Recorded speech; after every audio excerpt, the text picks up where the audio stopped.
Are you stressed out? Your simplest fix could be drinking a glass of water. Being well hydrated is great for your body, good for your skin, but also for your mental health. Abigail Cuffey is my guest this week on the Dying to Ask podcast. She's the executive editor of Women's Health magazine. WH just did a story about how tweaking your water intake can reduce your anxiety. On this Dying to Ask, the link between being properly hydrated and stress levels, why dehydration mimics anxiety, the simplest way to find out if you are dehydrated, how dehydration impacts your future health, and how much water should we be drinking every day? Download Dying to Ask on Apple or Spotify, or you can watch my interview with Abigail Cuffey right here. Abigail, welcome to the Dying to Ask podcast. I have my water ready. I have mine too. It's not it's yours, but it does the trick. I mean, does it matter as long as you're drinking it? Exactly. We're hydrating. We're hydrating. We're getting ready for this one. When I read this article in Women's Health, I was so excited because the joke in my house, I have two boys and my husband, and the joke in my house is whenever somebody's got an issue, the first thing I tell them is, let's get you a glass of water. And sometimes when they see me coming, they're like, no, don't tell me to drink a glass of water. But I was right. Did you share the article with them? Yes. I hope yes. You need all over the family text chain. You need t-shirts. Drink a glass of water. I think that's so smart, and you're ahead of the times and ahead of the research, because this article, we really focused on a study and new research that found that those who were drinking less than optimal levels of fluids, of water, had a bigger reaction to stress when they were put through various stress tests. It was a small study, but it still had really interesting findings to know that how our body reacts to stress can be impacted by something like water and hydration. Amazing. Hydrated we are.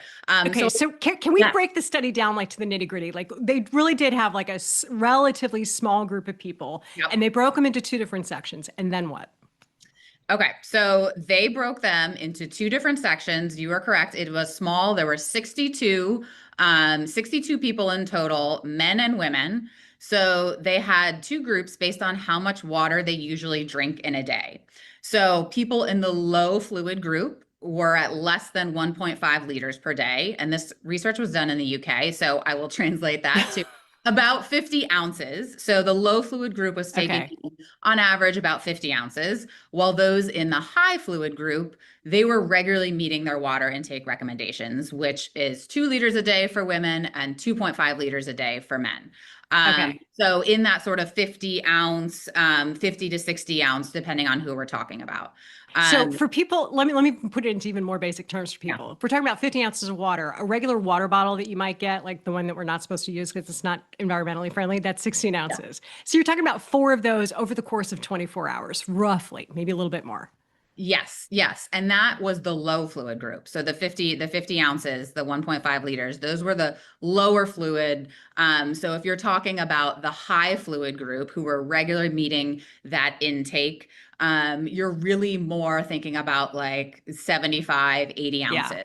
These are the ones who have the Stanley the size of a toddler. That they tote everywhere. And it's glued to them, right? Yes. They're taking it everywhere with them. So the participants, they were told to stick with their usual drinking habits. And the researchers monitored the hydration levels. They did that via blood and urine samples. After that, the participants went through what's called a Trier social stress test, which simulates real world stress in various ways. So both groups were anxious and they had increases in their heart rate during the stress test, right? Because it's stressful. And these are things that cause stress.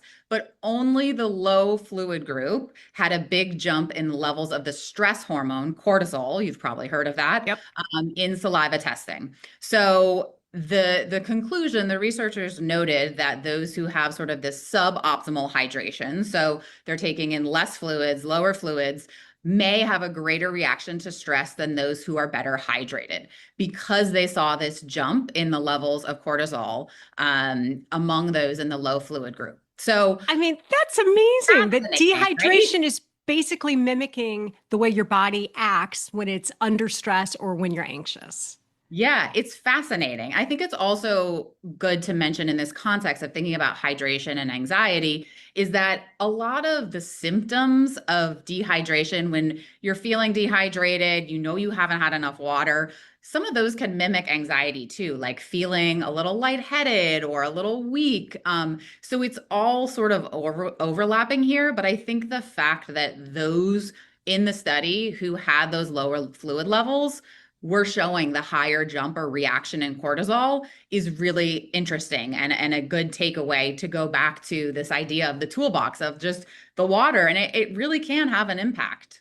And it's a place to start when you find yourself having that fight or flight, or just feeling like the shoulders coming up because you're getting so tense or the deadline is coming. Slow down, you take that deep breath. Maybe that's one of your things in your toolbox. And a Yep. simple glass of water can actually help regulate how you feel. Yes, it's so true. And I think the breath work, the take a drink of water, like these are so simple, right? And they're Yeah. so easy, but they now we have research and a study that says, hey, this actually does make an impact in your body, or it may, right? So I think that's really exciting because we're constantly trying to find new ways to add to our toolbox or deal with all of the world stressors, right? And stress and anxiety, it's not going to go away, right? It's not going to Right. melt it and magically make it no more, but it really is going to make an impact. If anything, just forcing you to also pause, right? And Mhm. take that moment. And I think hydration and water, especially as we go into sort of the fall, winter, cooler months, it's chillier outside. It may not be as top of mind. To be honest, I know I'm way better at drinking water during the summer when I'm really thinking about Totally. how much I'm sweating and how hot it Mhm. is. Come fall, winter, I may go hours and I need to be that Stanley person who has it glued to them, but it really does, you don't think about it as much. So there may be moments where that water is what I need. Right. I legit do not remember being a kid or a teenager and ever drinking water.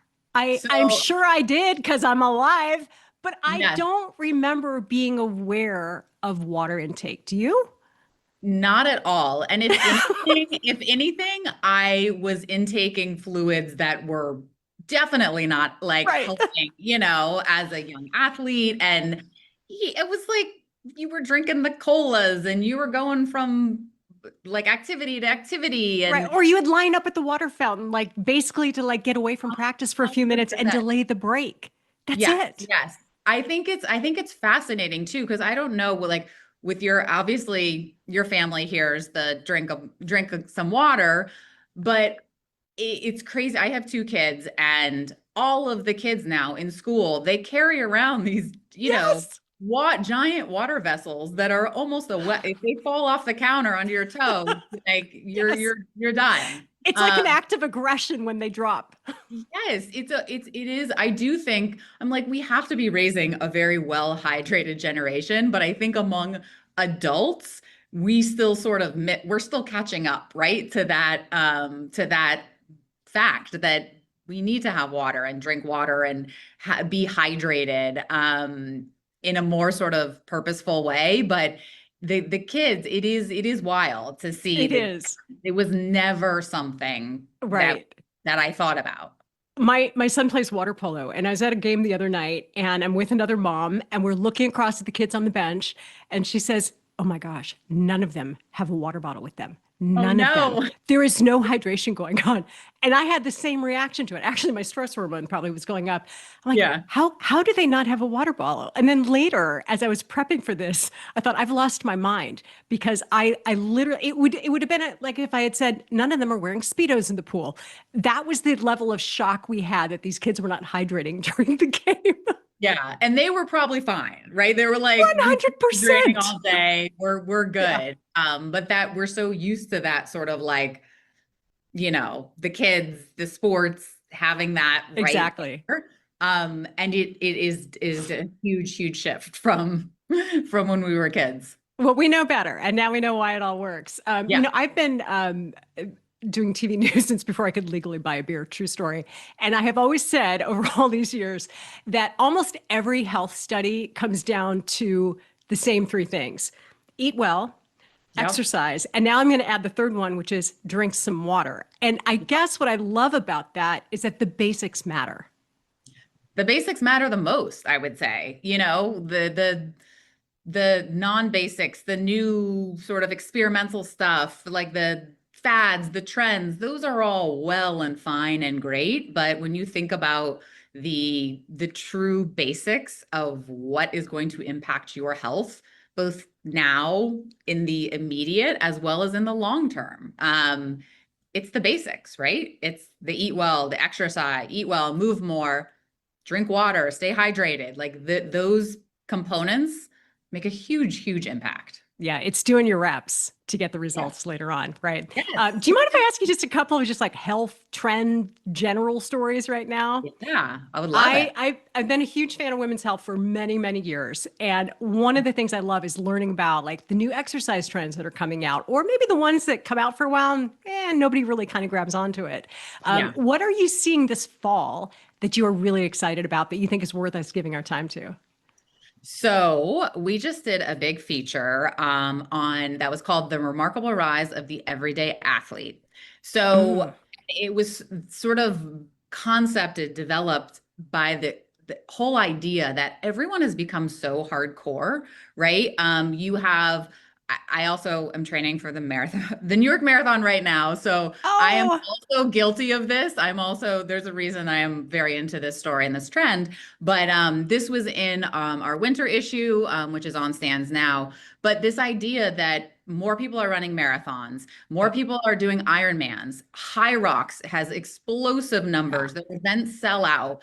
It's like we're all sort of chasing more and more hardcore, but we're really, everyone is an everyday athlete, right? Like the majority of people doing all of those events are not elite athletes or, former college athletes. It is the everyday exerciser and the everyday athlete who is really ramping it up. And I just think it's so fascinating because the growth of those fitness programs or events has really been very explosive. And I think we explore this in the story, but a big reason is this idea of when the news and when the world and everything feels overwhelming, besides drinking some water, um, Mhm. the other thing that you can do is set a big goal and you Yeah. have control over that, right? Like you have control over your training. You are working to accomplish something, whether you have a 9 to 5 job or, something that's more of a night shift job. Like you can make the training as you want and work in your schedule, but you are accomplishing or going after something big that feels monumental. And it's almost like that's the sort of perfect like antidote to life in 2025. Oh, that's fantastic. Are these sort of like ramped up, bigger, everyday athlete events? Of course, we love a 5K and whatever you want to do, but it's been interesting to look at sort of the growth in those more like leveled up fitness events or just bigger endurance challenges. I call it the Suffer Fest. I've done, Ironman and I've done marathons. Have not done High Rocks. That's maybe on my list someday. Next, that's next. All Yes, right. maybe next. But my Yeah. theory in that has been like that Suffer Fest, that voluntary Suffer Fest, when you get everything emotionally out of you, because it's hard to feel crazy anxious Yeah. while you're sweating. It's Yeah. virtually impossible. I'm sure someone can, but for the most Yeah. part, you can empty yourself of it at least for a while. That's a great article. Okay. What is a health trend that didn't take off as well as you thought it would? All right. This, so I think this is one that is going to take off more in the future, or one that we're learning a lot more about. So we've all been bananas about protein, right? Women's health, we're huge proponents of protein, women getting enough protein, which has been amazing because our audience, the women want to know more about protein, right? It feels like we've reached peak protein in so many different ways. Right. But in the process of that, I think one trend, or if you can call it that, nutrition factor that we've sort of overlooked a little bit is fiber and the importance of fiber for women. I know that sounds like deeply unsexy, but there's a lot of conversation happening around the importance of fiber, specifically for women, and whether women are getting enough fiber when you're thinking of gut health and microbiome and all of those sort of like buzzy terms. So much of it comes back to fiber and the fiber we're consuming. There are new products that are sort of trying to make fiber powder cool and make it less sort of the thing you think of for your grandma. We did a feature actually 2 years ago sort of about that concept, but I feel like it's really now we're starting to realize as we shift into more sort of measured tempered protein conversation, and that's going to, remain. But I think we're now really thinking about, okay, we didn't mean to just sort of completely overlook and push fiber aside, because protein and fiber, for so many health reasons with fiber, it is so crucial. And so I think we're sort of entering this a bit more of like a fiber renaissance. And I think although it's been there and we've known it, we're really starting to, I think, dive deeper into it. And it's something we're talking a lot about at Women's Health in terms of the protein and fiber and how we're delivering, recipes and programs and plans that really feel impactful and useful. But the fiber thing, I don't know if that really counts as a trend that sort of went away, but I mean, yeah. It's making its comeback, and I think it's going to be in a whole different way, and the conversation is really going to shift around it, particularly for women. So I think fiber needs a zhuzh.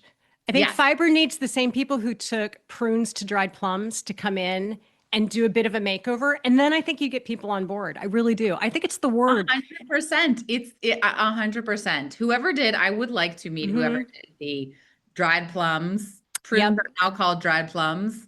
That's a genius. I mean, someone can make it cool. What about weighted vests? Are they here to stay?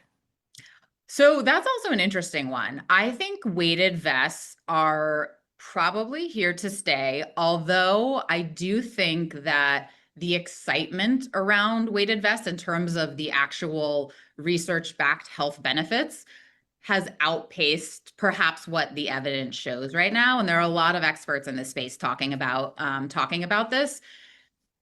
There are possible benefits, right? And some smaller studies, but I think they're here to stay. But I think we're entering a phase where we're going to maybe a little bit more skeptical or a little bit more measured in terms of all of the things that we think this weighted vest is going to do for us. And really, it goes back to what we were saying about like back to the basics, right? Like weighted vests are great. They add resistance, right? Like that helps your muscles. Is it going to magically grow you new bones? No. Like no. There's some of that's gotten a little bit perhaps ahead of where we really know the benefits are. So I think the weighted vest thing is here to stay based on my own also observation. I don't know if where you live, there's people. Oh, we've lost our minds out here. I'm in California. Absolutely. We're down with the weighted vest. Everybody, if you don't see someone with a weighted vest, you're probably like, what's happening? You're like, oh, are you okay? Do you need help? What's going on? Do you not care about osteoporosis? Right. Are you thinking about sarcopenia? Do you need a fiber gummy? Like so many things. Yes, it's true. I mean, it's everywhere. So I think they're going to be around, and they can provide benefits, right? Like there are positives to them. I just think we've gone a little bit overboard in terms of what the evidence research actually say. So I think hopefully there will be a bit of like a leveling with weighted vests. As you can probably tell, I would talk to you for the next 4 hours about these things. I've got like 17 other things I want to talk to you about, but need a round two.